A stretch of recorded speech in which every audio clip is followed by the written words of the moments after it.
The mob will react. The mob will react.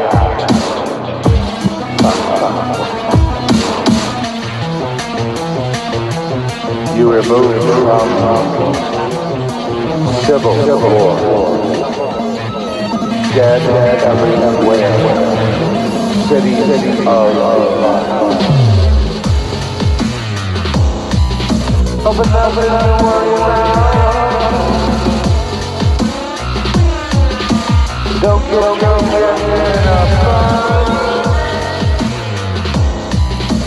It's all good.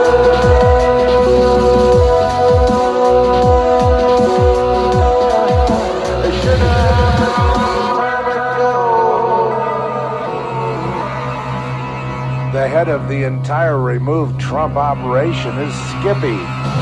You remember Skippy, don't you? The wizard, his name is Skippy. I'm trying to impress you. They call him the wizard. He has a cadre of witches and assassins. You have no option. I don't know that you can do that. When they find out where you are, they will kill you. I understand he's beyond prosecution. You're being followed already. I understand. His name is Skippy. Okay. He goes by the wizard.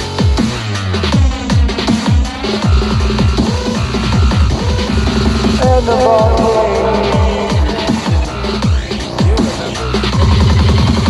And the ball.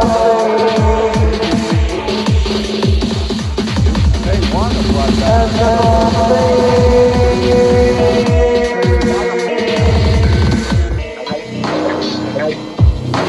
ball.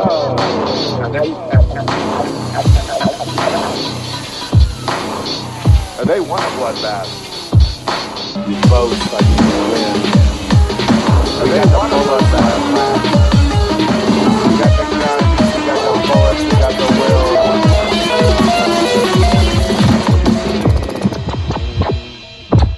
End of all things. End of all things. And they want a bloodbath.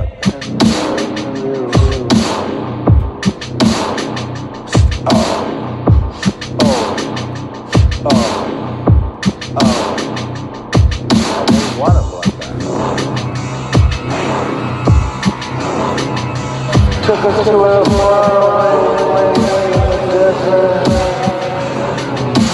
unspeakable thing, unspeakable thing. They want that.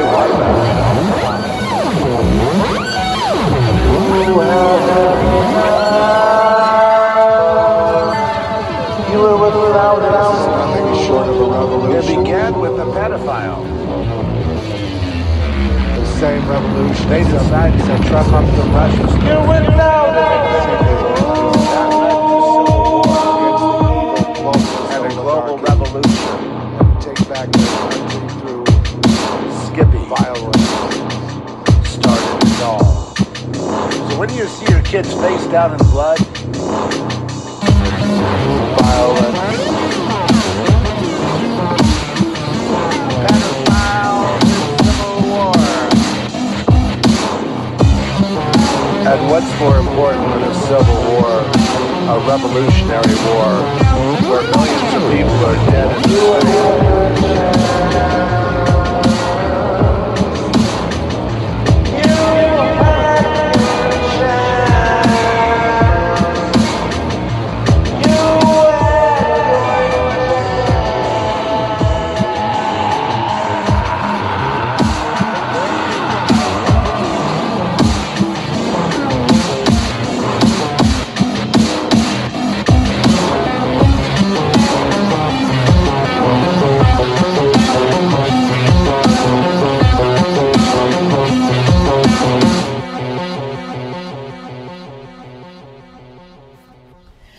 everyone. That was Skippy, produced by Zeph Daniels, our very own Zeph Daniels. And you can find that on Spreaker.com. Go to Zeph Daniels Music. I am here today with a very special guest. I'm doing a special show for activist Kathlee Author. And I'm going to give her a call. Let's see. We are going to mobilize our movement and some of our loyal listeners. Hello. Hi, welcome to the Porthole to Justice. Hi. Hi. So, Kathlee, I was just introducing you, and I was telling our guests that you're a longtime activist and friend of the Porthole to Justice, and we want to mobilize and start a movement to request accountability in Congress for these missing children. Good. Well, I'm going to go ahead and start with kind of the timeline. See me okay? We can hear you great. Okay. Are you supposed to be able to see me? No. This is a... Okay, all right, that's fine. Good. So I'll just go ahead and talk. Show. That's fine. I was not sure. I was trying to get the screen to go on. Okay, let me kind of start over here now that I know the media I am dealing with. My name is Kathlee Author, and I've been a Grandma Warrior since about 2015. And in 2015, we worked on the Family First Act, and I would like to actually formally thank Amelia. And I bet that you don't know that you have a section of an act of Congress named after you. What? Yes. Now, it's nicknamed after you, but you are responsible for this. When the Family First Act was going through, we were working with several different senators, and some were actually feeding us bad information because they did not want the Family First Act to go through. And what ended up happening, as you may recall, is that the Adoption and Safe Family First Act was still in the revised Foster Care Act, which was horrible. And because you were persistent with it, we were able to find out that indeed they hadn't taken it out, and then we started a whole new wave of activism. And when you look at the bill, the act that the President signed February 9th this year, the Family First and Preservation Services Act of 2017, you go through it, and you keep going to the very, very end. The last part is called Title 5, and it says Section 601. And all it says is delay of adoption assistance phase in. So they're delaying and stopping it. And that is all they could get in at the end when it went through. But because of you, it got addressed and stopped and delayed. And now, with all the stuff going on, they'll be able to take a real legitimate look at it and find out that it's a really bad idea to pay people bonuses to take children. It's called kidnapping. Wow, I'm a little choked up. Well, you should be. I don't know what to say. I had no idea. And frankly, I just recently, when I reread it, I realized, gosh, I remember that clause, and I remember why it's in there. And then I remembered who was the one who started the whole drive to make sure that, the Adoption and Safe Family Act portion of this act of our nation was addressed. Mm-hmm. And it was you. I had no idea. It's so funny because my show is so intimate, and I recently realized how many people were actually waking up and becoming informed about this issue, and I'm so humbled. We recently had 8,000 people tuning into the show. Wow. And on one of our shows, and I look at that and I think change is just a wave. Change is a wave. And what we did, there was just maybe a dozen or so of us, not very many, that just started kicking up shit and wouldn't take no for an answer. And that's how you start revolutions. You find an injustice that's intolerable, and you can't stay still. Well, and you just Yeah, I'm a mom, and I went through this. My son was trafficked for 3.5 years, and it was based on allegations made by my son's father's ex-wife's grandparents that were filed with CPS, and I went through. I took my case all the way to federal court, and I got my son back.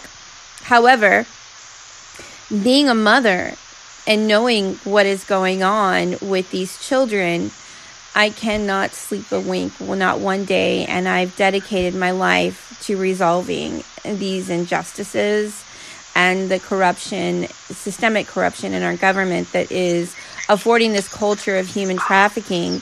And I since then have become a spokesperson for Human2020.com, which is a nonprofit to end human trafficking by the year 2020. And I just keep plugging away, Kathlee. Well, you know what? I have a sneaking suspicion we just have a brand new gift from God to where human trafficking, at least through the Departmental Health and Human Services Department, may be at an end. The problem has been is that we all know that people come into the kids come into the foster care program, and some of them just, there's no tracking of them. We don't know where they go. And so they have been able to look at what the story of the foster children are, and this is how the story ends. Once upon a time, you became a foster child, and then fast forward 18 years, your profession, 80% of the prostitutes in America are former foster children, and there aren't that many former foster children. So how did we, as a government, end up being foster parents or these children's parents and do such a bad job? We don't know. But we just got a gift. We know how the story ends, but we have never been able to find out how the story begins. What happens when children enter foster care and they lose track of them? What happened to those children? We can't answer the question for two reasons. One is because we don't have a list of the children. There is absolutely no way under the guise of secrecy for the children to get such a list. And the other reason that we can't get to this sort of information is because we would be asking the agency to examine its own practices and come up with a negative response. There is no oversight over Health and Human Services except for the FBI. And I've been harassing the FBI to do investigations, but they can't, won't, will not, cannot at all, period, do it. And the reason that they give us is that it has to be either a federal issue or a multi-state issue. I'm going to repeat that.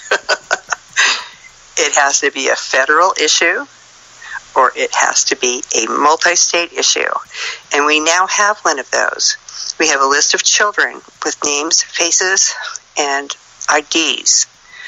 The list was compiled by not Health and Human Services, but Homeland Security, so it's an accurate list. This list was given to, I'm going to back up a little bit about the timeline, and I'm going to go ahead and give you a timeline on this. And this is specifically about the migrants who were seeking asylum. And this is the timeline. In March, from 2017 to 2018, there was a 203% increase in the border crossings. And I'm going to say this again. In between the period of time of March 2017 and 2018, just March this year it came out, this last year, 18, there was an increase in 2003 border crossings. Now, in Trump's administration, that doesn't go over well. So, Jeff Sessions, who's now the head of Homeland Security and used to be the head of our Health and Human Services Department, made a new plan.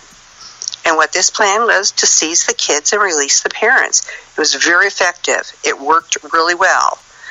You keep the kids and you go back and tell, the other parents that if they go in there to seek asylum, your children will be removed. Their numbers simply plummeted. And someone thought that was a good idea, right? But what we just started doing at that moment, and this is a specific and dramatic change of policy for our government, because we did not used to separate children from their parents. But at that moment, what we started doing was using children as weapons of war in a border dispute. Children are not weapons. Children should not be removed from their parents because of border disputes, war, or any other political gain. This is crossing a line of humanity. Mm-hmm. So, fast forward to April 26, 2018. Mm-hmm. 52 were living elsewhere. 1,475 children were reported as being missing on April 26th, 2018 to Congress. There has been no one looking for those children since then. There's not been one more phone call, not one. They have had now 39 days to look for that many children. And they have not been able to find one of them. And I would like to know why. You and half the American obvious answer population. to that. The answer to that is because they don't want to find the children, right? Mm-hmm. And so this is our window. We've long known that somewhere in the trajectory of the foster care path, something goes very, very wrong, and these children end up in the slave trade of sex trafficking. What we don't know is who and when are targeting these children for the entry. Mm-hmm. And so now we have this opportunity to save not only the migrant children, but also American children in foster care, because, again, we have a list. Now, this whole thing really just came to light to me. I didn't really realize it was going on until about a week or so ago. And I've just been really putting all of my energy on it. And I came up with a brilliant strategy yesterday. And what I did was I went down to my local congresswoman's office with the facts, and I brought video clips and dates and reports, and made sure that I could prove everything that I said within any shadow of a doubt. Sat down. I was there for about an hour and a half. And what they agreed to do was to find out if any of the missing children, this is the question that they're going to be submitting, are any of the 1,475 children who are missing, were they located and placed in the state of Washington? If they were placed in our state, she wants a list of those children who are placed in our state and who are missing, and she's going to give it to the FBI because it's both a multi-state issue and it's a federal issue. And I'm sorry to say to the entire world, this is now an international issue, because when a neighbor comes knocking at your door, you should not be stealing their children for political gain or political reasons. That is a crime against humanity. Rise up and stop in its tracks now. Imagine a world where it's game on to take children for political and border disputes and whatever else reasons. This is so important, guys. We've just got to get this taken care of. We've got to find those kids so that we can find the sex traffickers. We've got to get this right, folks. We've got to get this right. And yeah. Kathlee, you are an amazing warrior. You've been fighting this fight and bringing light to this situation right alongside me online, and I watch you every day. And I thank you so much for your voice. Right back at you, sister. So we got to stick together, right? That's right. Well, things are not getting worse; they're getting uncovered. No, and it's not a world that we have to imagine. We're actually living in it, folks, and this is our reality. And what we need is for everybody tuning in to get aligned with this reality, because we have a huge war in front of us.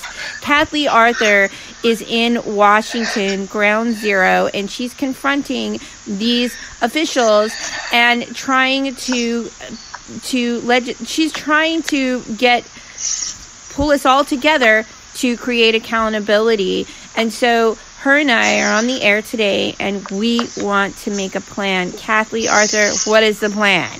Okay, here it is, folks. This worked. Okay, so if we find something else that works, let's do that too. But what worked for me was just getting the evidence together. I got the number of children. I got the documentation from Homeland Security that there was a 203 increase at the border and the date. I downloaded a little clip of Jeff Sessions saying that he was going to be seizing the kids from here on out. I got a little tiny clip of Wagner to Congress telling them that they're missing the 1,475 children. I got a little clip from the border lawyer who said that these children were coming in through an amnesty port. They were seeking asylum. They were not criminals.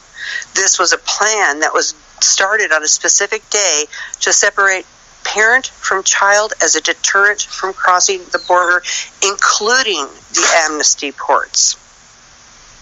As you know, Kathlee Author, I campaigned very heavily not to pass Senate Bill 18 out of California, which has basically allowed these undocumented children to disappear. And we recently had Kamala Harris. She went live or she held a conference inquiring into these practices and policies. However, in 2016, they passed, I believe she endorsed SB 18, which is has allowed these practices. So sounds like you have a co-host there. Well, we do. Praise God, we do. Really. Yeah, we're blessed, right? We're so blessed. So many don't have it. Yes.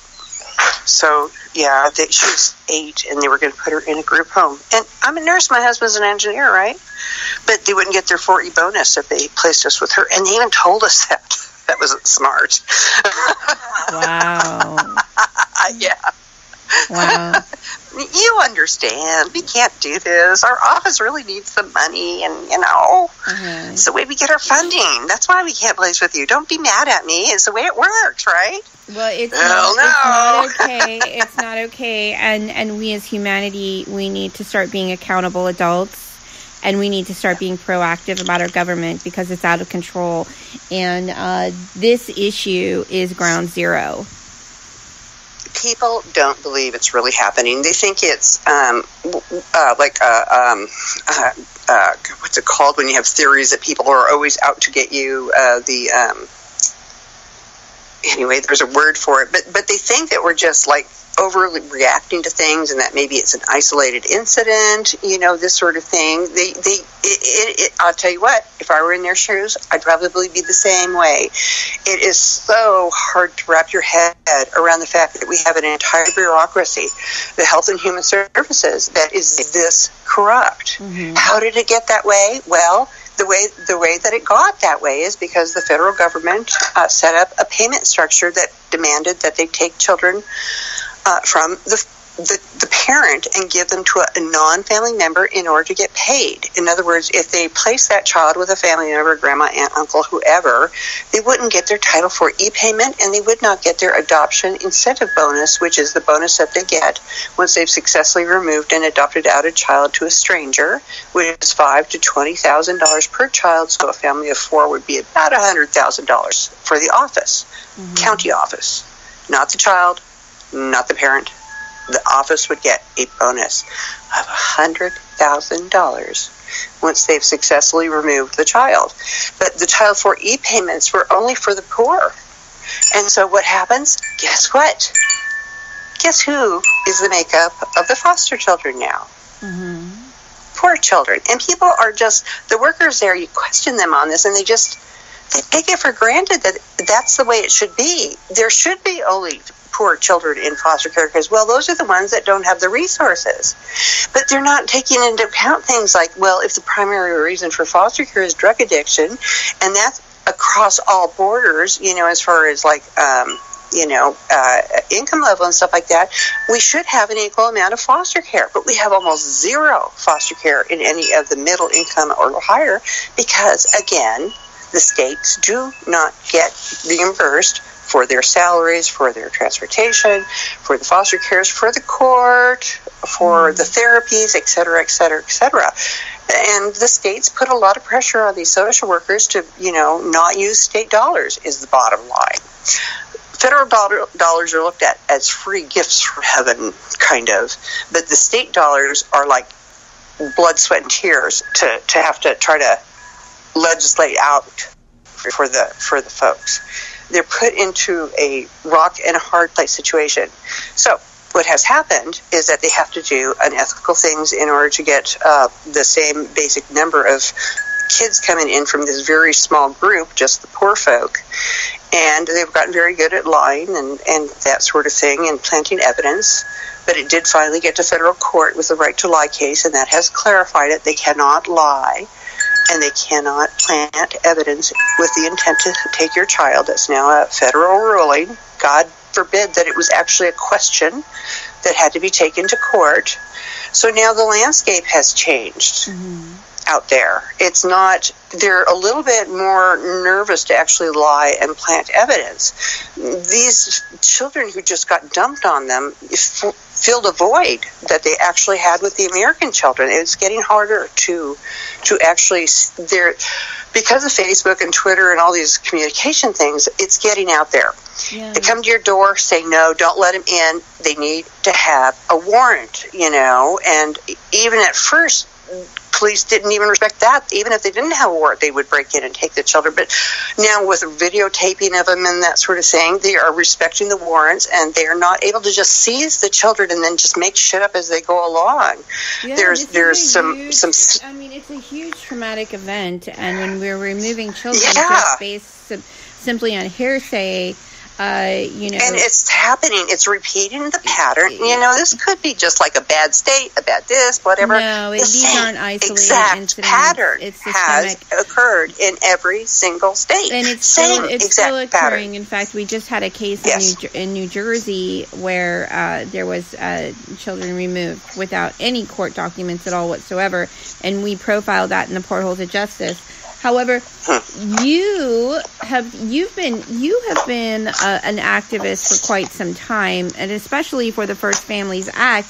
However, you have approached Congresswoman Jamie Herrera. Jamie Herrera Butler. Jamie Herrera Butler's office. Of the 3rd Congressional District in the state of Washington. And I had a long meeting with her representative who had heard about this, but she'd also heard the lies like the parents were criminals or the minors were unaccompanied, regardless of the parents' status, that's not what we the people, it's still a crime we the people, humanity. The fourth branch of government are concerned with. We're concerned regarding the 1,475 missing children, and you, the brave grandma warrior that you are, have taken this to Congress. I went to my Congress office, the local congressional office. So how it works is that you can either go to your Senate, because it's a federal issue, right? We need to have a federal call for an FBI investigation. It has to come from your federal senator. So you either need to talk to your federal senator, the one of the 100 that are back in Washington, D.C., not your state one, but your federal one, or your congressperson. So what I actually did was I went over to my Senate persons. I actually know both of them and their aides a little bit, but one wasn't there, and then the other one, he wasn't the right department. He did veteran stuff, so he really wasn't aware of the issues. So I did talk to 2 other ones before I ended up over at Jamie's area. So I went to the 2 Senate offices, but we are just a satellite office, right? And so they don't really have a lot of swing. Now, this is not the same when you talk to your congressperson. Your congressperson has staff, all of the staff in one office there that'll be able to help you, and they're closer to the ground as far as being able to get things done. So, you can go and see any of them, but this ended up being a better thing to this was the right person to go to, plus she's really kind of a fighter. She really is. So anyway, what we're going to do here, this is the plan in the state of Washington, is she's going to make a formal request to the Homeland Security to ask which of the 1,475 missing children landed in Washington state. Now, here's the deal, guys. If the number comes back 0, that's what we can do in Washington state. 0.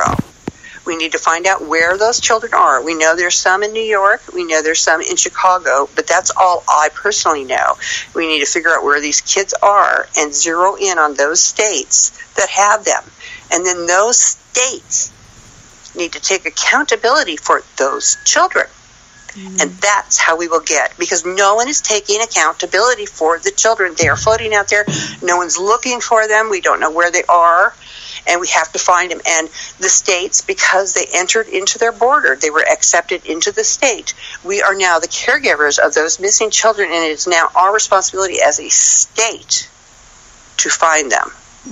So we need to organize the states that those children were sent to and get the congressperson to find out if their state did or did not get them, and they are allowed to have that information. It is going to be considered confidential, I know it, for the other stuff, but the senator and the congressperson in that state do get to have that information for their state, and they need to insist upon it.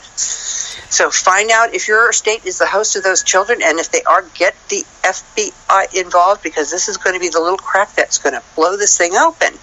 What will happen is then the FBI gets involved. I mean, the kids have been missing only for 49 days. They're trackable. There's 1,475 of them. They're going to find some of them. This is what I'm trying to say to everybody. This is a unique situation, and it's very hopeful, because we, the people, the fourth branch of government, have a list of these children, correct? Right, we do, for the first time, because it was the Homeland Security Department who made the original phone calls. Now imagine, do you think we would have a list if it was Health and Human Services who made the phone calls to check on the kids? No. What do you think the odds are? And I think not good. That's what we struggle with in our fight in regards this to was just Child Protective a lucky Services. Fluke.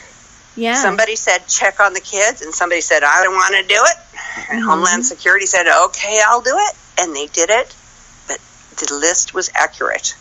And it had the names and the faces and the pictures and that sort of thing. So this is the first time ever we have had a list of children lost in foster care system that is multi-state and national, and throw in international.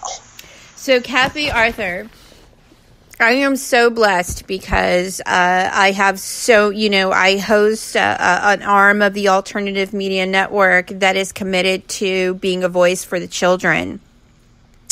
And it puts me in a position to really mobilize and organize efforts to, when we have situations such as this.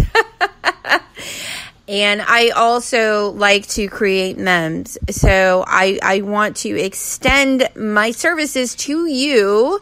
Goody. Here's a meme for you. Okay. So, in America, we don't call Amber Alerts on brown children.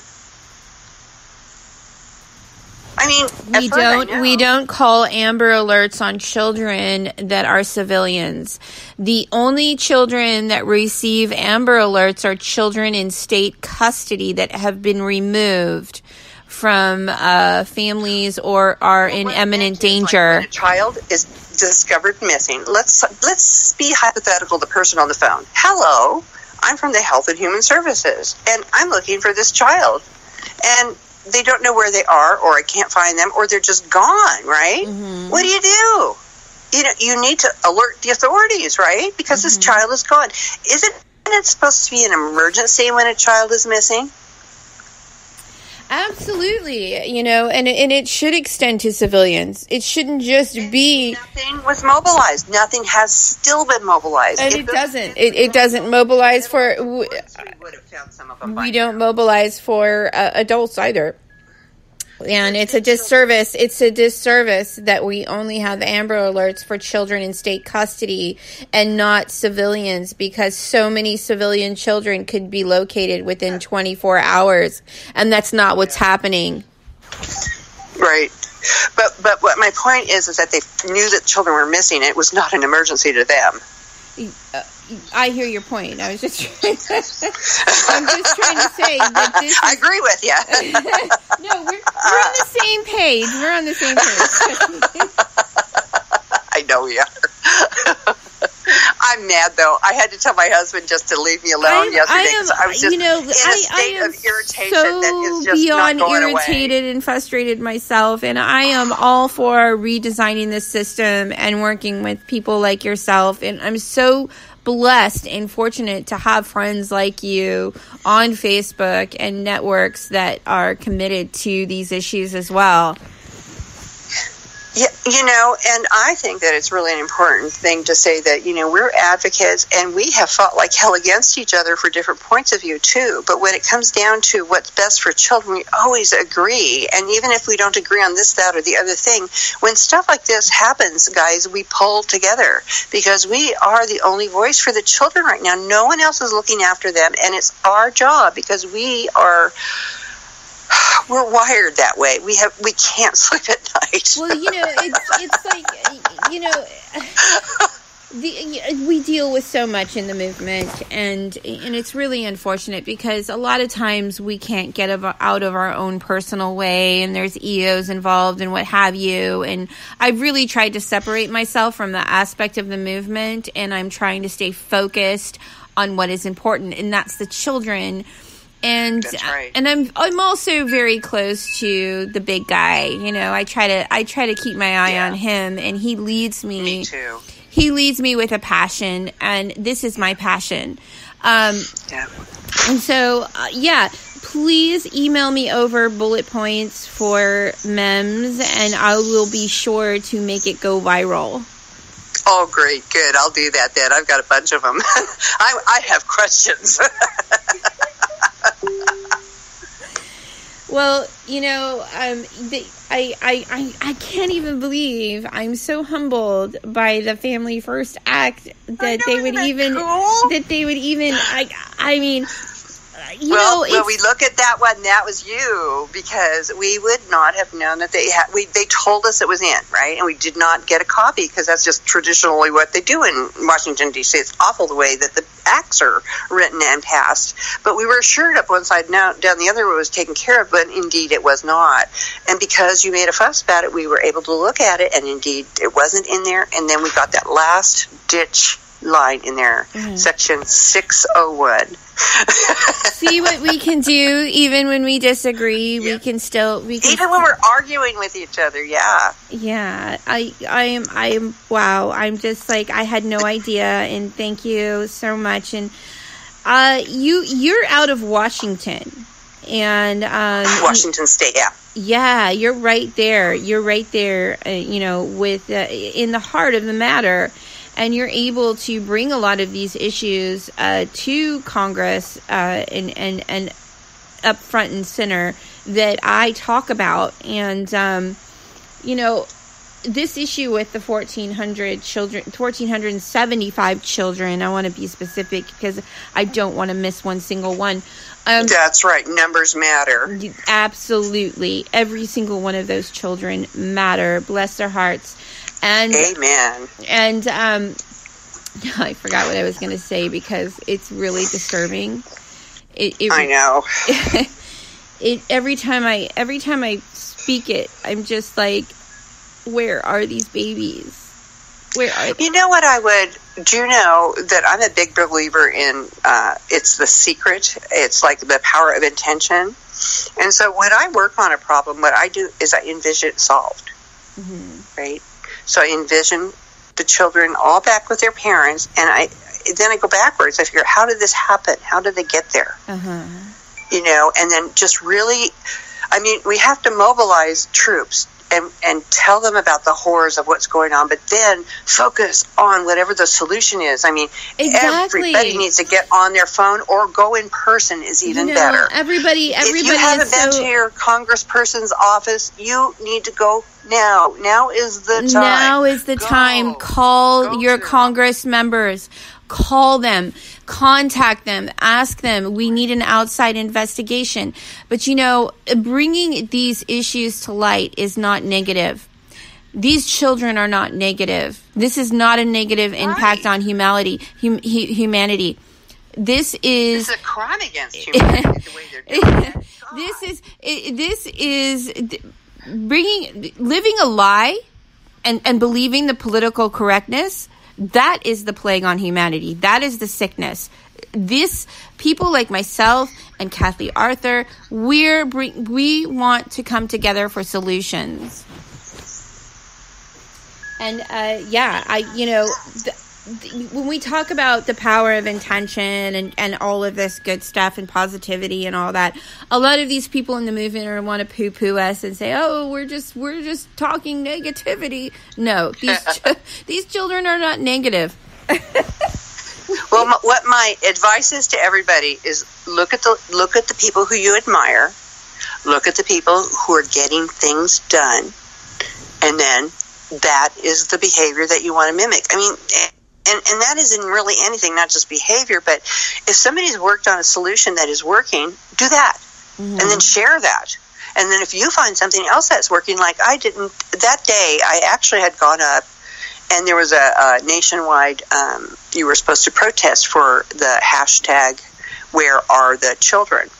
And so I got a small group in front of the county courthouse, and we stood and had signs, and a lot of people knew what was going on, but we were done, and I felt just totally unsatisfied. And then the bright idea came into me to go to see the senators and the Congress. They were only like 5 blocks away from where we were protesting, and I'd never gone to my local offices before. I'd only gone to D.C. before. One of the premises of my mission, Kathlee Author, is I always like to create win-win situations, and that is one of the premises of my mission. Obviously, my mission is for the children. However, there is a lot of opposition that we come up against, and it makes it hard for us to all come together. What would you say to some of the people in the movement, as far as your fight? And bringing us all together. All right, I'm going to tell you this. I'm going to do it wrong once, and then I'm going to do it wrong again. And then I'm going to get up, and I'm going to do it wrong again, and I'm going to do it wrong again. And I'm going to keep doing it. Occasionally I'm going to get it right, and I'm going to celebrate the hell out of it. And then I'm going to do it wrong again and again and again until I do it right. And that's the way patriotism works. That's the way revolutions work. We're fighting something that's bigger than you, me, or Joe Blow down the street. We're fighting for our children's right, especially our poor and migrants' children's right, not to be used as a pawn in either a political game or as possible sexual playthings that are being sold. Potentially by our government. Would you say, we need to discover whether this is or is not happening. Would you say that it's fair? Would you say that it's fair to say that possibly or allegedly, quote unquote, some of these children are being used as political pawns to compromise members of Congress? Members of Congress. It was a specific. Well. All right, here's the deal with the members of Congress. This is on the Senate side. There are an awful lot of them who have been the victims of the Russian practice of trying to come up with things. They take them to parties, they don't even know they're Russians, and then they film things, right? And so our senators, I know for a fact, are not all of them able to make decisions as well as they should because of exterior reasons. And so one thing that we need to do is not have lifetime ruling class senators. We need to have some sort of term limits, even if it's like a 20-year term limit. Because if you have somebody who's being bribed and they're in that position and there's only 100 of them for life, even 3 of them or 4 of them that are being held captive with bad decisions that we're being bribed against with them, that's going to make a decision. Big difference on whether or not we can get through things that are good for the people through the Congress. So we need to have term limits on Senate. We need to vote out all of them to clean them out. There's too much potential for too many of them to have too much against them, and we need to clean out people who can make ethical decisions without being bribed. And then the other thing that we need to do is we need to follow up with as the biggest mission we've ever done. We need to find out where the hell those children are, because that's going to tell us if there is or is not current sexual sale of foster children going on through the Department of Health and Human Services. We have to ask that question. It's an awful question to ask. We have to. But what other explanations are going on, right? Those kids are still missing. Where the hell are they, and why aren't they looking for them? This does not make sense. And I tell you, the possible explanations are becoming very nefarious, and they need to get up to, we need to get the FBI in there. We need to find them. Period. That's like, for child welfare issues, that is the most urgent one we have out there right now, in my opinion. Yeah, and I'm sorry, I just got distracted. I got it interrupted. I'm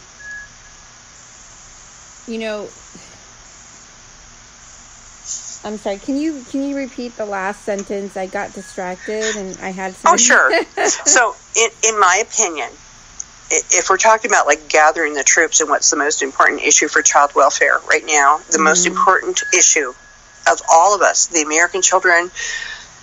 Any child who's entering a mimicked system that's close to the American system, like the Australians and the English have very close systems that have ended up with the same sort of problems. The most important thing that we, as a nation and a world, can do right now is to focus on finding those children.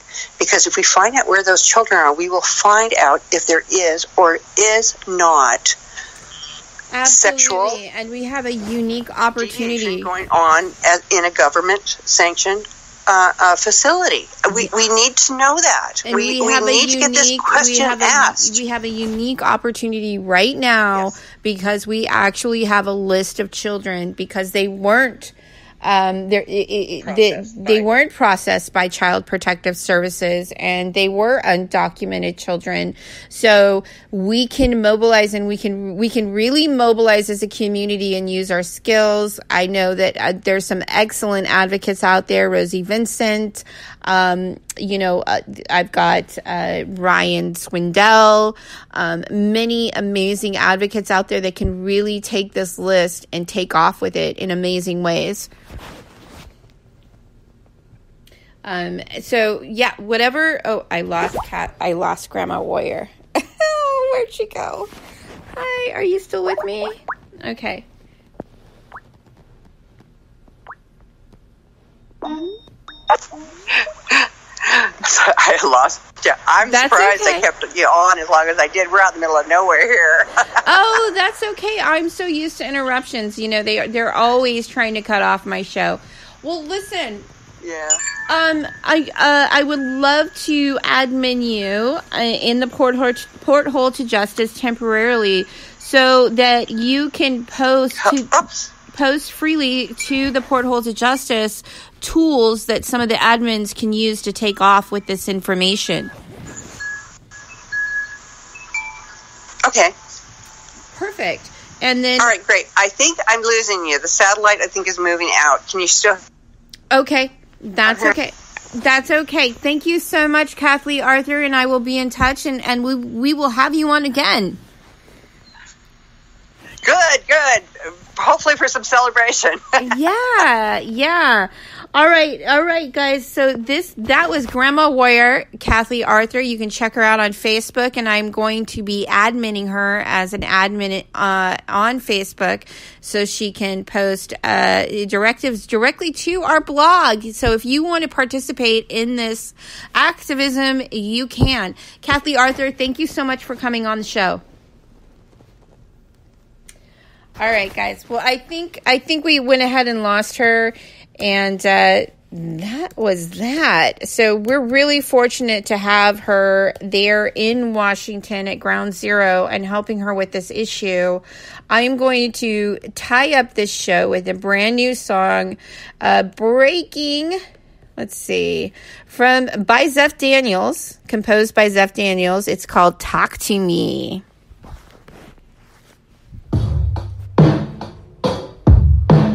I wanna know, I'd like to see you when you decide you've had enough of them.